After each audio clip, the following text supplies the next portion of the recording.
Considerado el padre de la economía política, Adam Smith prefiere presentarse como filósofo moral.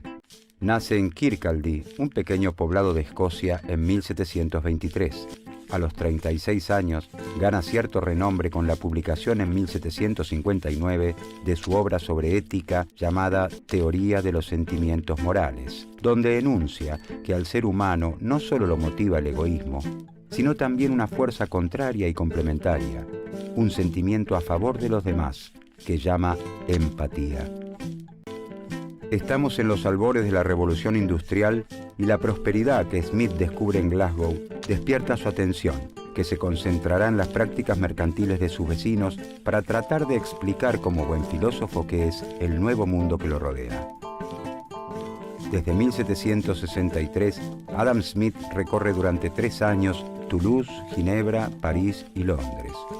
Conoce a Quesnay y a Turgot, los fisiócratas franceses, y a los iluministas Voltaire, Diderot y Benjamin Franklin y sus ideas de libertad que inspirarán la Revolución Francesa. Embebido de este espíritu de época que busca comprender los fenómenos de manera científica, enfrentado al pensamiento religioso, escribe su segundo libro, una investigación sobre la naturaleza y causas de las riquezas de las naciones, que verá la luz en 1776 y será conocido como La riqueza de las naciones. Este es considerado el primer libro de economía moderna y el primero en sistematizar científicamente las bases del capitalismo. En el feudalismo, la compra-venta no es habitual. La economía rural, que es predominante, se basa en feudos que producen la mayor parte de los bienes que necesitan y solo esporádicamente se concurre al mercado para intercambiar ciertos excesos de producción o adquirir algún faltante. La sustitución del régimen feudal por el sistema capitalista no se produce de un día para el otro, sino que implica un largo proceso que se extiende entre los siglos XVI y XVIII. La revolución industrial se inicia en Inglaterra recién hacia fines de este periodo. A esta revolución productiva se suman los extraordinarios resultados y descubrimientos de la época que muestran que los fenómenos pueden ser entendidos por la razón humana. Los fundamentos divinos propios del medioevo pierden crédito. Se exigen explicaciones científicas en todos los campos del saber. Influenciada por estas corrientes, las ciencias sociales buscan descubrir leyes objetivas que rijan las relaciones sociales en todo tiempo y lugar. El capitalismo va socavando progresivamente las bases de la sociedad feudal, arrasando con costumbres afianzadas por siglos y con los vínculos fundados en el control religioso. En ese entonces coexisten en Europa distintas formas de producción. Por un lado, los artesanos elaboran bienes en sus talleres. El ebanista, con sus máquinas, sus herramientas y sus maderas, fabrica todo tipo de muebles para que un comerciante los venda en los mercados. En este caso, los medios de producción siguen perteneciendo al trabajador. El mercader vende los muebles que fabrica el artesano ebanista. Gracias a los avances en la navegación, los comerciantes realizan viajes cada vez más largos a lugares remotos, lo que permite la venta de productos de mayor cuantía y, por lo tanto, el alza en las ventas y la ampliación de los mercados. El mercader recibe pedidos de otros mercados, donde se espera que se utilice una madera particular y que los muebles reciban un orlado determinado, con unas herramientas especiales que en Europa no se utilizan. Como la adquisición de esa materia prima y de las herramientas escapa ya al bolsillo del artesano, es el mercader quien las compra y pone a disposición del ebanista. Con el tiempo, cada artesano va trabajando en forma exclusiva con un mercader, quien le compra toda su producción y hasta le entrega las materias primas necesarias. La forma de producción distintiva de la época es la manufactura. El principal cambio está relacionado con la manera en que se organiza la producción. En lugar de trabajar en sus talleres, los artesanos se reúnen bajo un mismo techo a las órdenes de un nuevo actor, el capitalista industrial. Este es el dueño de las máquinas, las herramientas y las materias primas, y le indica a cada uno de los trabajadores qué actividad debe realizar. En una fábrica de alfileres, propiedad del capitalista industrial, un obrero estira el alambre, otro lo endereza, un tercero lo va cortando en trozos iguales, un cuarto hace la punta y un quinto operario está ocupado en limar el extremo donde se va a colocar la cabeza. A su vez, la confección de la cabeza requiere 2 o 3 operaciones distintas. Fijarla es un trabajo especial, esmaltar los alfileres otro y todavía es un oficio distinto colocarlos en el papel. Esta división de tareas dentro de una misma fábrica se denomina división del trabajo. La división del trabajo también se difunde de a poco entre los artesanos independientes. El carpintero que antes fabricaba muebles de todo tipo, ahora solo se dedica exclusivamente a las sillas. La manufactura transforma los roles de la sociedad conocida hasta entonces. El nuevo capitalista industrial ya no se encarga de la compra-venta de mercancías, sino de su producción. Es durante la fabricación que obtiene su ganancia. De hecho, no va al mercado. Esto lo hace el mercader, que vive de comprarle lo más barato posible al industrial y vender lo más caro que pueda en el mercado. Por un lado, los artesanos elaboran bienes en sus talleres. El ebanista, con sus máquinas, sus herramientas y sus maderas, fabrica todo tipo de muebles para que un comerciante los venda en los mercados. En este caso, los medios de producción siguen perteneciendo al trabajador. El mercader vende los muebles que fabrica el artesano ebanista. Gracias a los avances en la navegación, los comerciantes realizan viajes cada vez más largos a lugares remotos, lo que permite la venta de productos de mayor cuantía y, por lo tanto, el alza en las ventas y la ampliación de los mercados. El mercader recibe pedidos de otros mercados, donde se espera que se utilice una madera particular y que los muebles reciban un orlado determinado, con unas herramientas especiales que en Europa no se utilizan. Como la adquisición de esa materia prima y de las herramientas escapa ya al bolsillo del artesano, es el mercader quien las compra y pone a disposición del ebanista. Con el tiempo, cada artesano va trabajando en forma exclusiva con un mercader, quien le compra toda su producción y hasta le entrega las materias primas necesarias. La forma de producción distintiva de la época es la manufactura. El principal cambio está relacionado con la manera en que se organiza la producción. En lugar de trabajar en sus talleres, los artesanos se reúnen bajo un mismo techo a las órdenes de un nuevo actor, el capitalista industrial. Este es el dueño de las máquinas, las herramientas y las materias primas, y le indica a cada uno de los trabajadores qué actividad debe realizar. En una fábrica de alfileres, propiedad del capitalista industrial, un obrero estira el alambre, otro lo endereza, un tercero lo va cortando en trozos iguales, un cuarto hace la punta y un quinto operario está ocupado en limar el extremo donde se va a colocar la cabeza. A su vez, la confección de la cabeza requiere 2 o 3 operaciones distintas. Fijarla es un trabajo especial, esmaltar los alfileres otro y todavía es un oficio distinto colocarlos en el papel. Esta división de tareas dentro de una misma fábrica se denomina división del trabajo. La división del trabajo también se difunde de a poco entre los artesanos independientes. El carpintero, que antes fabricaba muebles de todo tipo, ahora solo se dedica exclusivamente a las sillas. La manufactura transforma los roles de la sociedad conocida hasta entonces. El nuevo capitalista industrial ya no se encarga de la compra-venta de mercancías, sino de su producción. Es durante la fabricación que obtiene su ganancia. De hecho, no va al mercado. Esto lo hace el mercader, que vive de comprarle lo más barato posible al industrial y vender lo más caro que pueda en el mercado. Para Smith, la división del trabajo provoca un gran incremento en la riqueza y en la cantidad de mercancías que produce la sociedad. Esto se da principalmente por 3 motivos.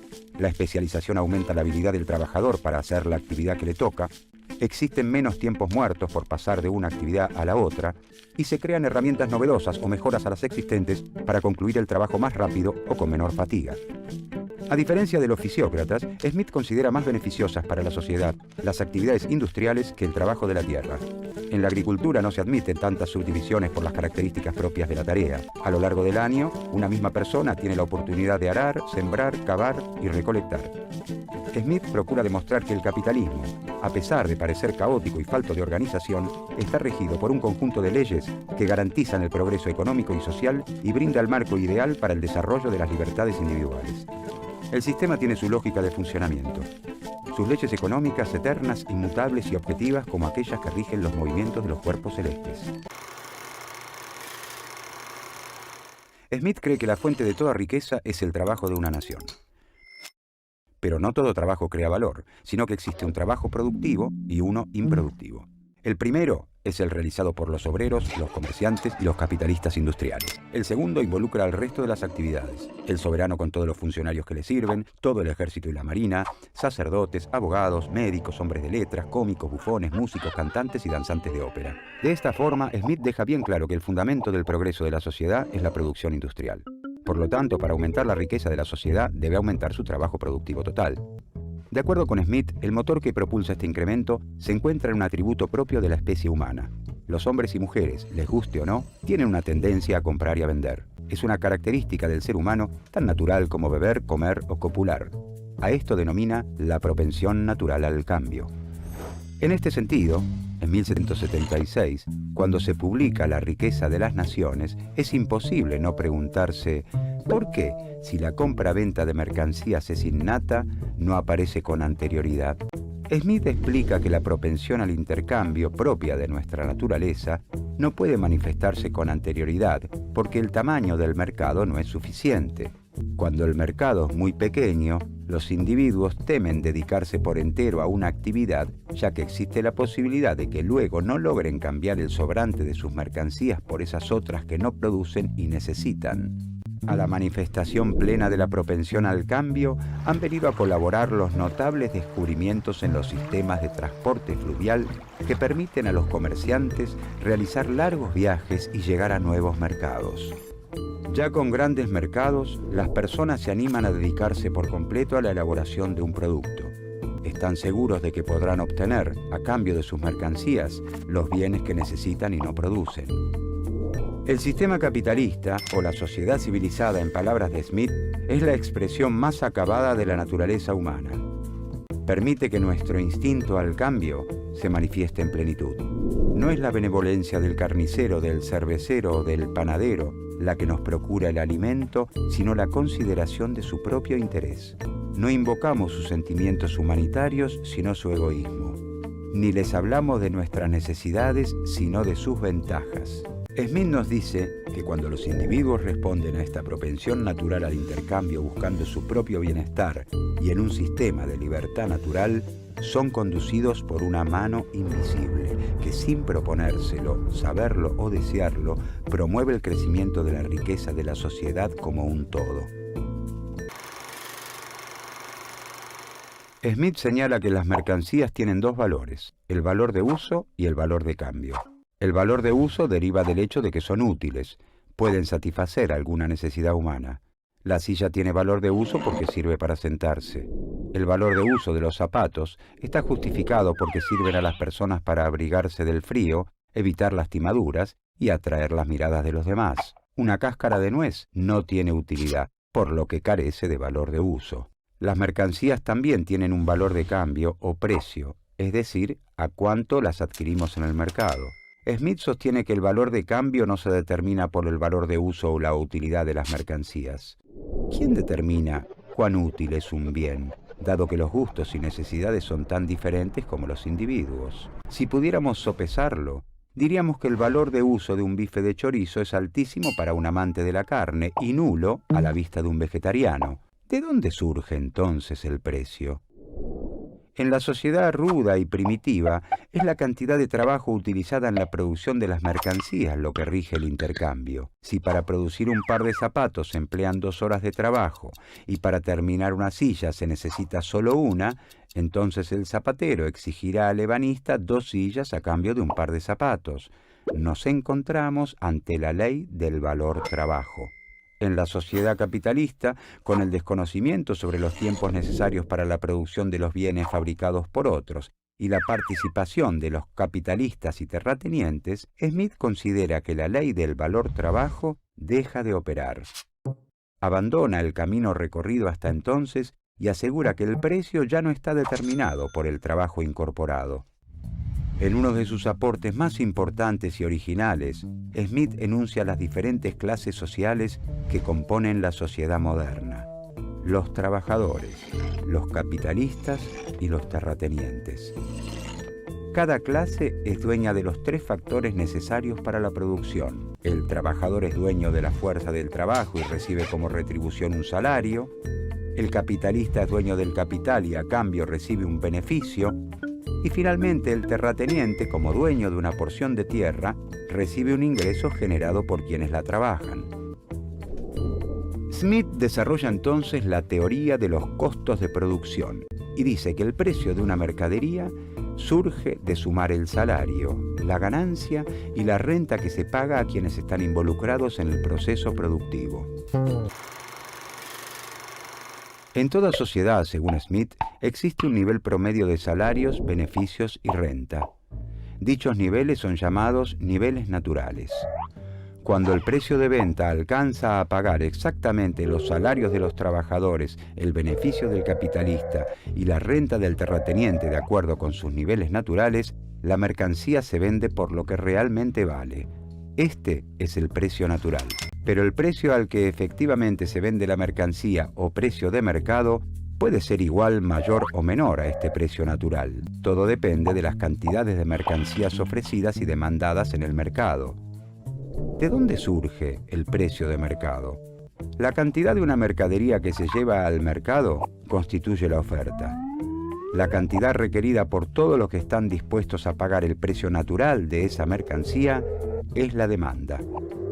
Cuando la oferta no alcanza a abastecer la demanda, algunos de los compradores estarán dispuestos a pagar más por ella. La competencia que surge entre los compradores hará subir el precio de mercado por sobre el precio natural. Entonces, el precio de mercado será mayor que el precio natural. Es lo que ocurre con las frutas de estación fuera de temporada. Por ejemplo, el precio de mercado de las frutillas aumenta durante la época invernal al disminuir la oferta. Cuando la cantidad de una mercancía que se lleva al mercado excede la demanda requerida por los compradores, no es posible vender todas las mercancías al precio natural y la competencia entre los vendedores, que dependerá del apuro por desprenderse de sus mercancías, hará bajar el precio de mercado por debajo del natural. Promediando la primavera, el precio de mercado de las frutillas baja porque sube la oferta. Cuando la oferta y la demanda son iguales, el precio natural y el precio de mercado coinciden y nos encontramos en el precio de equilibrio del mercado. Estamos ante la ley de la oferta y la demanda.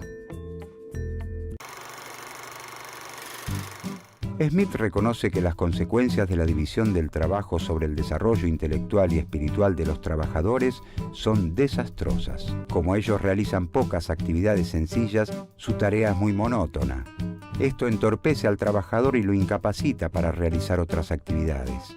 Smith admite también que los capitalistas y trabajadores tienen intereses contrapuestos, por lo que existe posibilidad de conflicto.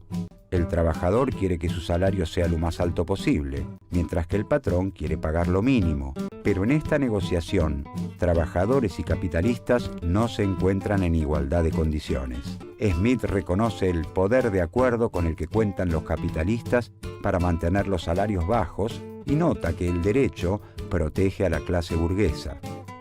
Además, el hecho de no contar con las máquinas y herramientas necesarias para producir coloca a los trabajadores en una situación de dependencia con respecto al capitalista. Smith defiende el sistema capitalista y lo cree necesario para el progreso de la sociedad. Así como cada abeja construye su hexágono sin saber que está construyendo junto a otras un panal, cada uno de los individuos busca la inversión más rentable para el capital con el que cuenta y un orden natural, o mano invisible, lo guía hacia el beneficio de toda la sociedad.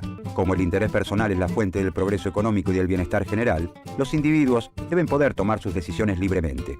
Smith recomienda la libertad de mercado y la eliminación del proteccionismo alentado por los mercantilistas. Cree que con la libre competencia y el desarrollo de la economía capitalista, no solo crecerá la riqueza de las naciones, sino que también mejorarán las condiciones de vida de los más pobres. Por su parte, el gobierno debe garantizar la defensa contra agresiones extranjeras, la justicia, las obras e instituciones públicas y la protección de la propiedad privada. Adam Smith fue un agudo pensador, fundador de la economía política, la expresión de un espíritu en los albores del sistema capitalista y la revolución industrial. La riqueza de las naciones marcaría a los más influyentes pensadores del siglo XIX y aún hoy sigue inspirando a los defensores del libre mercado. En su libro, Smith sostiene que a pesar de parecer caótico y falto de organización, el capitalismo se rige por leyes que garantizan el desarrollo de las sociedades.